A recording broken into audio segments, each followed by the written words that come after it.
Consent to revise and extend my remarks. Without objection. I rise to state my opposition to H.R. 2584, the FY12 Interior and Environment Appropriations.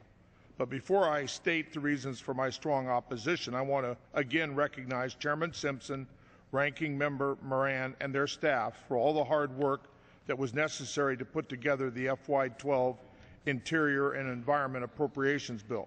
I also want to repeat my gratitude to the majority for being inclusive when developing this bill.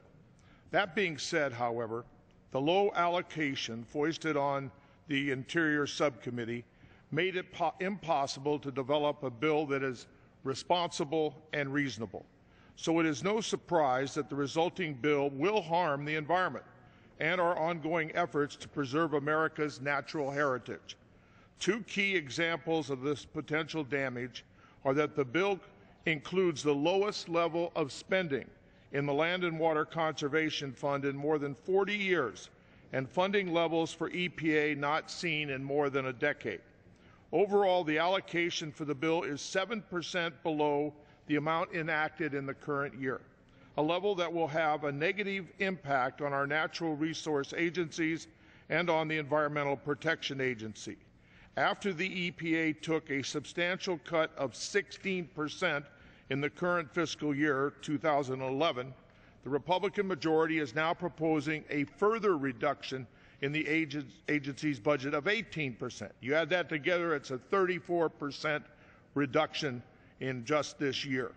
This bill would substantially diminish the capacity of EPA to carry out its responsibilities, which may actually be the goal of some of my colleagues on the other side. But the repercussions will be felt across the nation, including an ever-growing backlog of water treatment infrastructure projects and a decline in air and water quality. As was pointed out in a recent Washington Post article, the vast majority of the EP funds pass through to states and localities that are already squeezed by budget cuts. These infrastructure projects create jobs in communities all across the country and provide one of the most basic services taxpayers expect, clean water.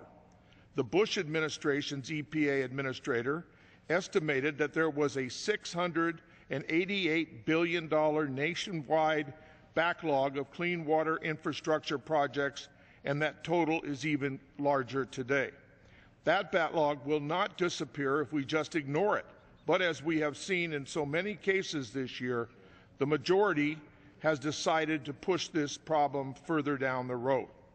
In addition to the clearly insufficient levels of funding across the board in this legislation, we were surprised that the majority also included a wish list of special interest riders to the bill that will handcuff the EPA and the Department of the Interior. These types of riders are largely ideological, have no impact on deficit reduction, and will be rejected by the Senate and the President, hopefully. It seems that special interest riders have become the new earmarks.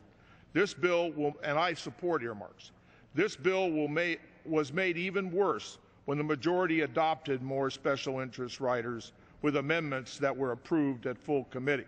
And I fear that there will be more policy amendments offered on the floor as we consider this bill. One of the riders is language that would effectively block any funding to the Fish and Wildlife Service for new listings under the Endangered Species Act. As Mr. Moran said, there are 260 candidate species waiting to be listed, and they will not receive the protection of the Endangered Species Act.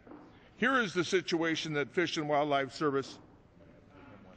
I yield an additional minute to Mr. Dixon. Yeah. Gentleman's recognized for 1 minute. And speaking of that 260, of that total, there are just under 30 species that are poised for listing in the near future. The spending provisions in this bill would block further activity to protect these declining species. And remember, if you delay listing too long, a species will go extinct, thus making recovery impossible. I also will be strongly supporting the amendments that aim to remove these riders. These amendments include an attempt to protect Grand Canyon National Park and the folks who depend on the Colorado River for drinking water and the potential danger from new uranium mines. Another amendment that I strongly support will increase funding for sanitation facilities for Native American communities.